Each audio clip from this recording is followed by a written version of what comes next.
டேய்! விஜயோட கடைசி படம் ஒரு பழைய தெலுங்கு படத்தோட நகல்னு சொல்றாங்க. உண்மையிலேயே அப்படியா? ஜனநாயகன் ட்ரெய்லர் ஜனவரி 2026ல வந்தது. 5 நிமிஷத்தில் 50 லட்சம் பார்வை.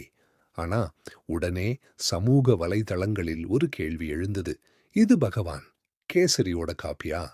பகவான் கேசரி தயாரிப்பாளர் சாகு காரபதி கன்ஃபார்ம் பண்ணார்.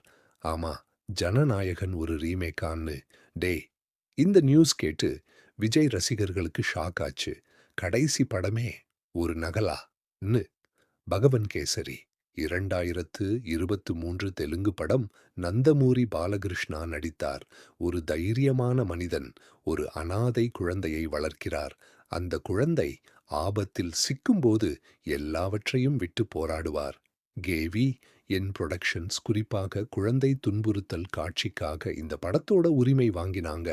அந்த காட்சி விஜயோட மனசை ஆழமாக தொட்டது.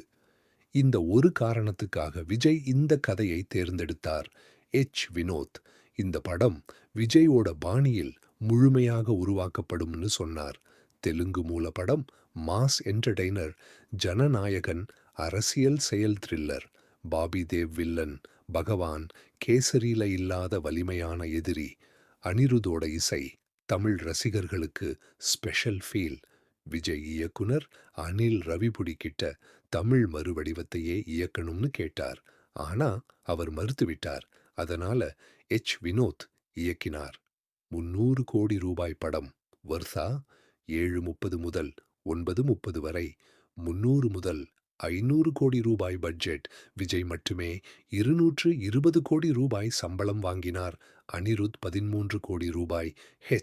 வினோத் 25 கோடி ரூபாய். IMDb இந்த அளவு செலவு பண்ணி ஒரு ரீமேக் உருவாக்குவது சரியா? பலர் கேட்கிறார்கள். ஆனா 100 கோடி ரூபாய் முன்பதிவு.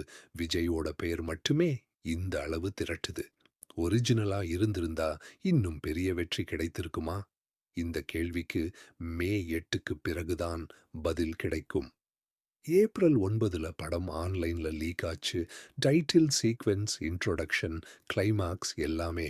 தமிழ்நாடு சைபர் கிரைம் 3 பேரை கைது பண்ணாங்க. ஒரு ஃப்ரீலான்ஸ் உதவி ஆசிரியர் பணத்துக்காக லீக் பண்ணினான். மாட்ராஸ் உயர் நீதிமன்றம் கேபிள் ஆபரேட்டர்ஸ் மற்றும் இன்டர்நெட் சர்வீஸ் ப்ரொவைடர்ஸ்க்கு ஜூன் 2 வரை பைரேட்டட் காப்பீஸை பிராட்காஸ்ட் பண்ண வேண்டாம்னு உத்தரவு போட்டது. விஜயோட கடைசி படம் இப்படி ஒரு சர்ச்சையில் மாட்டிக்கிடது கவலையான விஷயம். ரீமேக் ஆனாலும் விஜயோட நடிப்பு, அனிருத்தோட இசை, பாபி தேவோட வில்லன். இது ஒரு ஸ்பெஷல் படம். விஜய் டிசம்பர் 27, 2025ல நடிப்பிலிருந்து ஓய்வு அறிவித்தார்.